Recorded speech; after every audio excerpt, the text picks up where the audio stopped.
Bonsoir à tous. Bon, quelques mots simplement pour vous dire que j'aurais pu vous raconter un peu ce qu'a représenté pour moi en 2000, la rencontre, un beau jour de 2000, avec une jeune héroïne de 80 ans, qui était donc de 40 ans mon aînée, face à laquelle j'étais très intimidé quand j'ai pris les rênes de la maison Grasset, et qui a su instantanément, et c'est le propre de ce type de caractère et de ce type de personnalité tout à fait exceptionnelle, c'est que ce sont des gens qui font exploser les étiquettes, les codes sociaux, les frontières. C'est-à-dire ce sont des gens qui sont capables, par-delà les étiquettes, les classes, les castes, les âges, les générations, d'être ou de vous mettre, quand en tout cas le courant passe, de plein pied avec eux. Donc, ça a été dit tout à l'heure, distance et proximité. Mon sentiment, c'est qu'Edmond avait cette capacité sidérante de planter ses tentes en plein vent, si j'ose dire. Voilà. Elle était aussi une Isabelle Ebrard de la ville. Alors, cela étant, c'est pas l'objet ce soir. Je ne suis pas là pour vous parler de mes relations avec elle pendant les 15 dernières années de sa vie. Elles ont été, de mon point de vue, très intenses, mais je ne veux pas usurper une proximité qui n'est pas la mienne. Je veux dire, je représente ici une maison qui est la maison Grasset, dont Edmond a été un pilier et une fidèle, et je me fais au fond le lointain ambassadeur à la fois de Bernard Privat, qui a été un ami très proche d'Edmond, et de Jean-Claude Fasquelle, qui a succédé à Bernard Privat, et qui par mille liens, Marseille, notamment les familles, la famille d'armateurs, Fabre pour Jean-Claude, parmi les liens, donc, était aussi très proche de Jean-Claude Fasquelle. Alors, Palerme, n'oubliez pas, du coup, je me suis dit, qu'est-ce que je peux venir vous dire, parce qu'il y a 40 ans d'histoire de proximité avec la maison, et la maison entière est orpheline de la disparition d'Edmond, qui était réellement, faisait partie de la famille. Et pour reprendre ce que Françoise disait tout à l'heure, il pouvait y avoir cette proximité-là qui était sans aucun rapport, en effet, avec son rôle fonctionnel parmi les membres du Goncourt, puis à la tête du Goncourt, chacun a pu le constater. Là-dessus, il ne fallait pas la chatouiller du tout. Donc, je suis repassé à travers un peu les lettres, les correspondances, et ça m'a amusé de vous amener un peu le son de sa voix écrite, si j'ose dire. Alors, revenons à 66, l'année où est publié le roman d'Edmond dans la maison, Oubliez Palerme. Et je vous lis la lettre de Privat, datée du 17 juin 66. Cher Edmond Charleroux, j'ai appelé François hier. François, c'est nourricier, évidemment.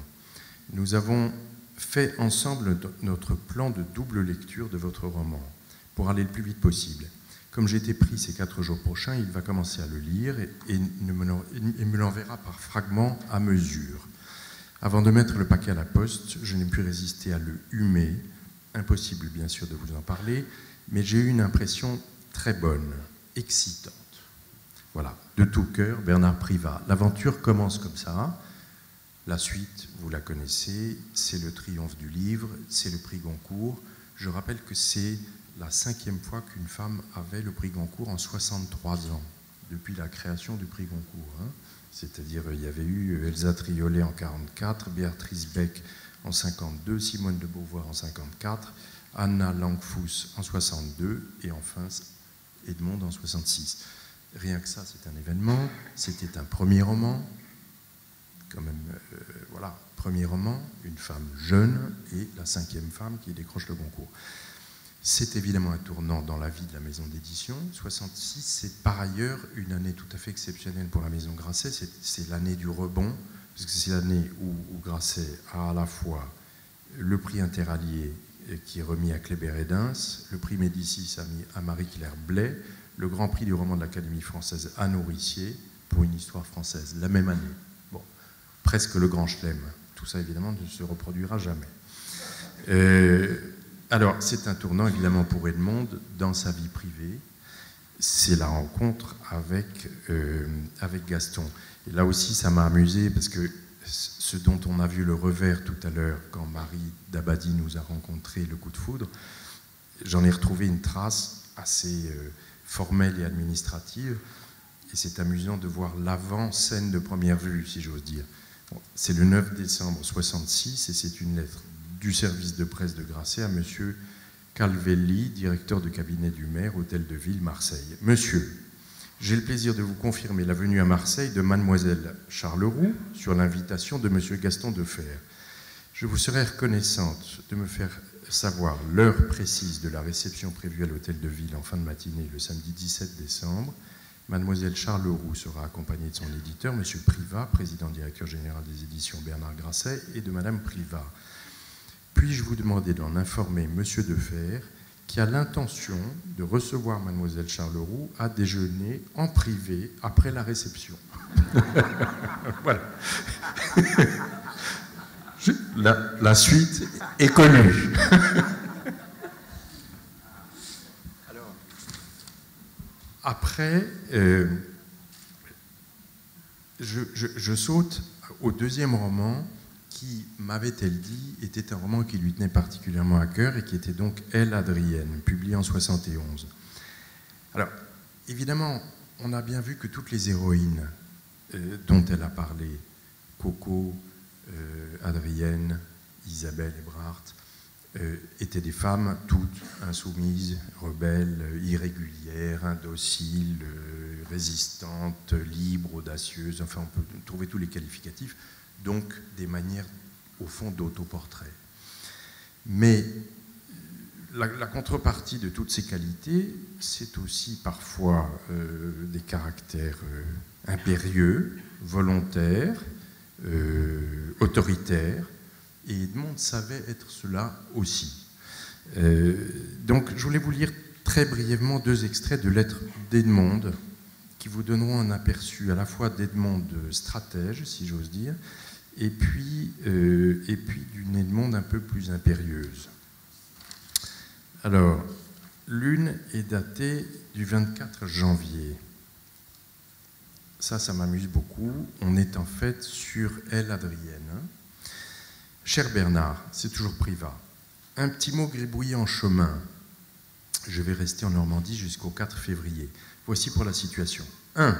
Les critiques de François, ses nourriciers, portaient donc sur une accélération et des corrections de forme dans les 60 premières pages.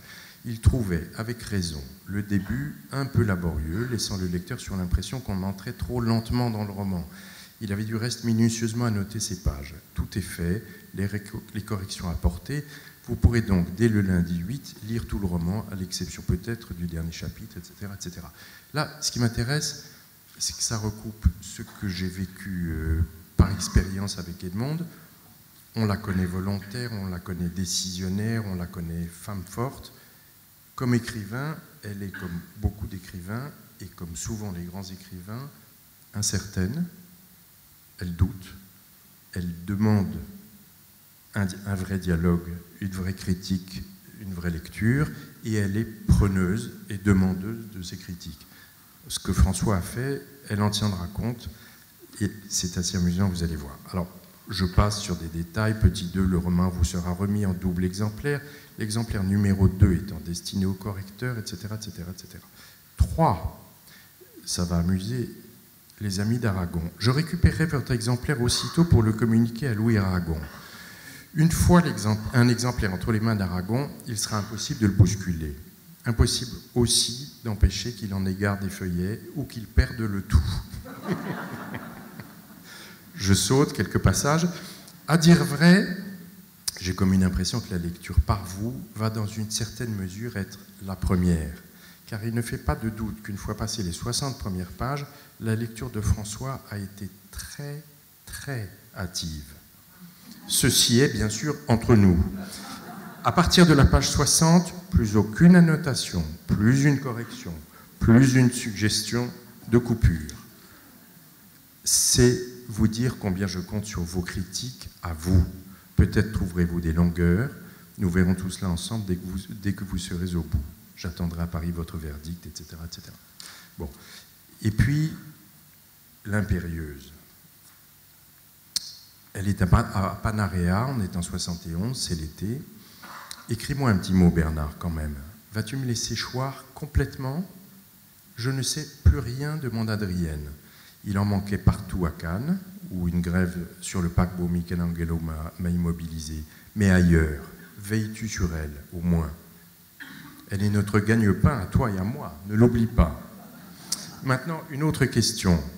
Crois-tu qu'il y a guerre entre moi et le Figaro? Et quand Terce va-t-il, point de suspension? C'est tout de même bizarre, ce silence, et vexant. Tantôt, ces gens-là me classent dans le demi-gras. As-tu noté cette classification indigne? Tantôt, rien. Sans doute me font-ils payer Aragon. Quel pauvre mec! Voilà. Et puis un autre passage qui m'amuse aussi, parce que là aussi c'est un auteur. Et ceci encore. Où en suis-je sur la liste de l'Express? En tête ou en queue? Bon. Et puis pour finir, parce que là aussi il y aurait beaucoup de choses à dire, je voudrais revenir une minute sur ce qui a été dit de son rire. C'est-à-dire que je ne sais pas ce qu'il en a été au long de sa vie quand je n'ai pas eu le plaisir et le bonheur de la connaître, mais en tout cas, pendant ces 15 dernières années-là, les souvenirs les plus fréquents que j'en ai, ce sont des souvenirs de partage de rire. Voilà, Edmond était quelqu'un qui riait vraiment, et d'un rire qui était probablement celui de ceux qui ont très tôt défié la mort, qui savent qu'ils sont en sursis, et qui aussi était un rire qui décapait toutes les hypocrisies, voilà, qui était un rire d'une femme profondément libre, qui s'était affranchie du déterminisme de la souche et avait, comme ses héroïnes, choisi son destin. Merci.